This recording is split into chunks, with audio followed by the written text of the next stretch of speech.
Zashiki Warashi is a supernatural being from Japanese folklore, believed to bring good luck and prosperity to the households in which it dwells.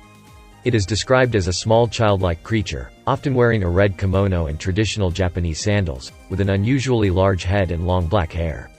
Zashiki Warashi is said to be very mischievous, playing pranks on the members of the household and causing general mischief. Despite this, it is still thought to bring good luck and fortune to those who are fortunate enough to have one living in their home.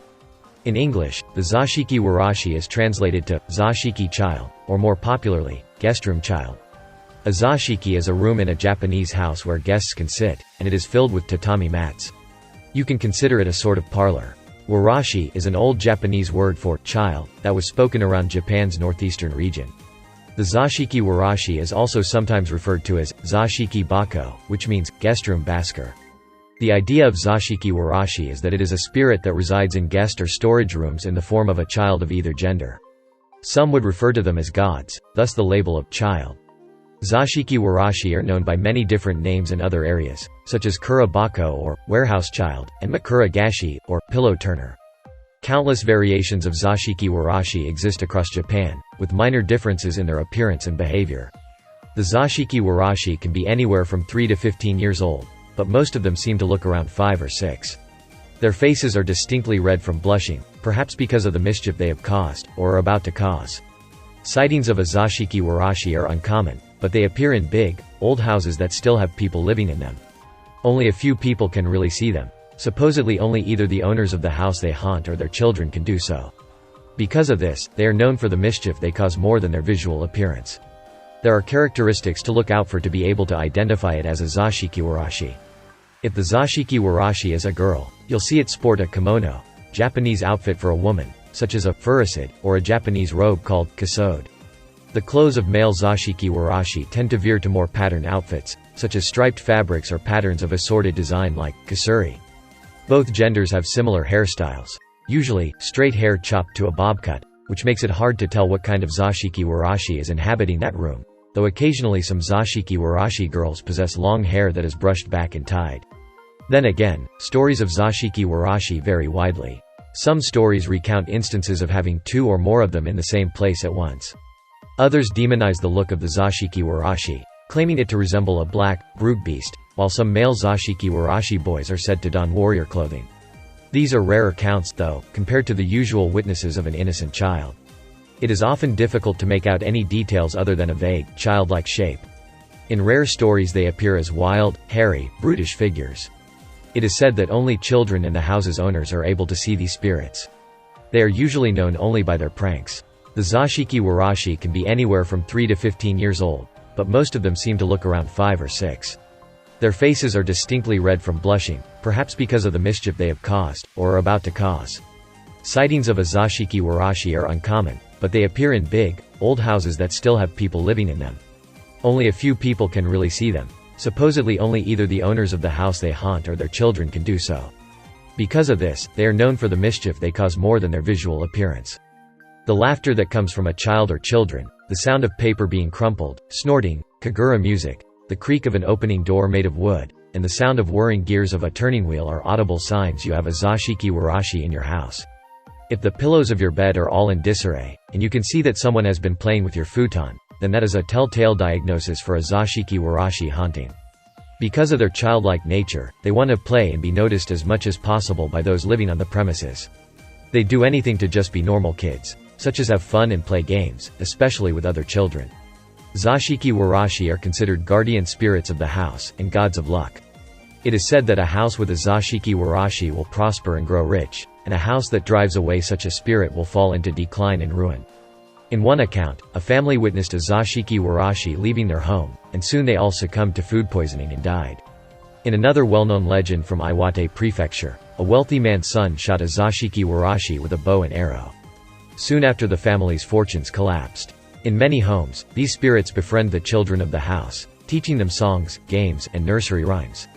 They keep elderly or infertile couples company, and these couples often treat the Zashiki Warashi as if it were their own child. The desire to attract and keep these friendly yokai has led to customs like setting out food in the Zashiki for them, and even laying coins in the foundation when building a new house. The Japanese take great care to maintain their formal reception room so as not to drive out any guardian spirits dwelling there.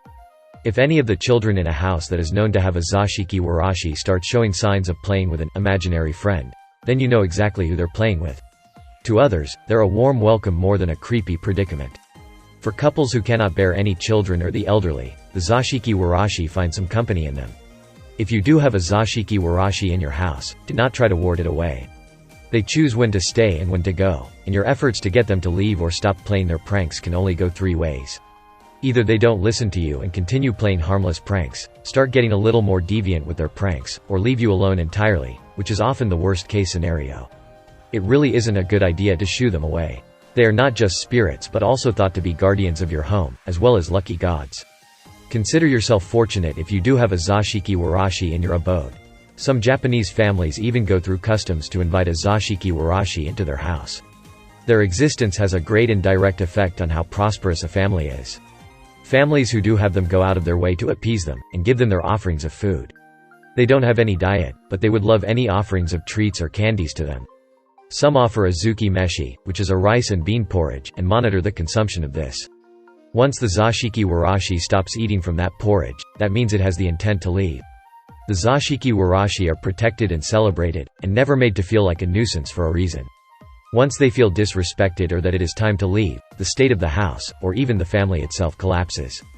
There is a story in the Tono Monogatari, which is a collection of Japanese folktales from the Tono part of the Iwate prefecture, that talks about how food poisoning killed an entire family once the Zashiki Warashi that resided in their house left. Other stories concerning the Zashiki Warashi leaving involve the sudden decline in the family's fortune.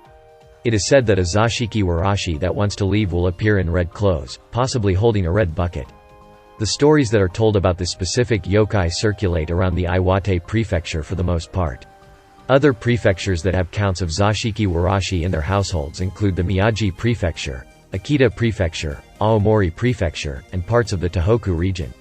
Some historians and folklorists suggest that the Zashiki Warashi are lingering spirits of kids who were victims of infanticide. Those children who were purposely murdered were sometimes buried in the kitchen's doma, which was a kitchen without a floor that eventually leads to the kura, or storehouse of the home, thus their tendency to stay in that specific room. It's also speculated that they look like children because of the Buddhist belief of the existence of Goho Warashi, which are protective gods of the Buddhist faith that also come in the form of children. The Zashiki Warashi just wants humans to be more generous and giving, thus, in turn, give them many blessings too. Depending on what region you're in, this childlike being is called by different names. Aside from the two already mentioned, there's also Okura Bako, Zashiki Kozo, and Zashiki Warabe. Zashiki Bako is the name used around the prefecture where it's most popular in Iwate. Then there are the ranked versions of Zashiki Warashi. The Zashiki Warashi that has the most appealing appearance and is colored white goes by the name Chaparako. They are stunning and attractive spirits and bring more than the usual number of blessings and wealth upon a household. This comes with a price though, as the family of that household needs to give it more care and attention than they would a normal Zashiki Warashi. This high-class spirit comes from a deceased child who grew up in a wealthy family and was given a room and lavish toys when he or she died. Those that reside around the dirt floor of a house go by the name Notabariko, which means mortar-pounding child. It also goes by the names Usatsuriko and Komatsuki Warashi. This low-ranked variant of the Zashiki Warashi don't come happy, and come out of the ground and make a strange, thumping noise at night.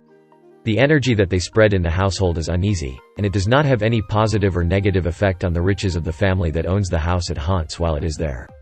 However, if it leaves the household, the family will still experience some sort of misfortune. One variant doesn't look like the normal Zashiki Warashi.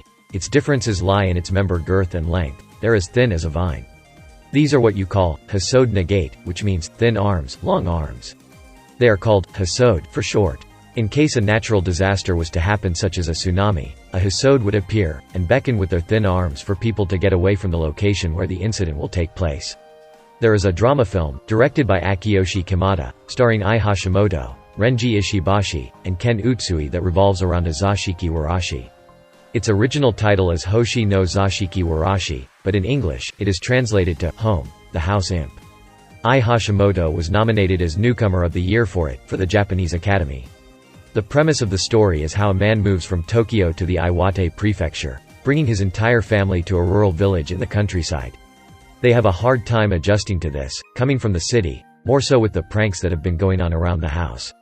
Right before they succumb to their frustration over their move, they find out about the being that was behind the mischief all along, changing the way they decide to deal with the situation. You'll find the Zashiki Warashi in today's popular culture, mostly in the form of literature and media. Anime and manga are no exceptions when it comes to featuring Zashiki Warashi. It appears in the show, XXX Holic, where the creature feels romantically inclined to Kimiro Watanuki, the protagonist of the story. There is also one named Yukari in an episode in Nura, Rise of the Yokai clan. It also comes out in the show Atalia, where it is portrayed as a Zashiki Warashi that can't stop giggling. It's used only for a small segment, as the character, Britain, thinks he really heard the Zashiki Warashi's voice but ended up not finding anything. Other anime that the Zashiki Warashi comes out in is A Centaur's Life, Hoizuki no Raitetsu, and Yokai Watch.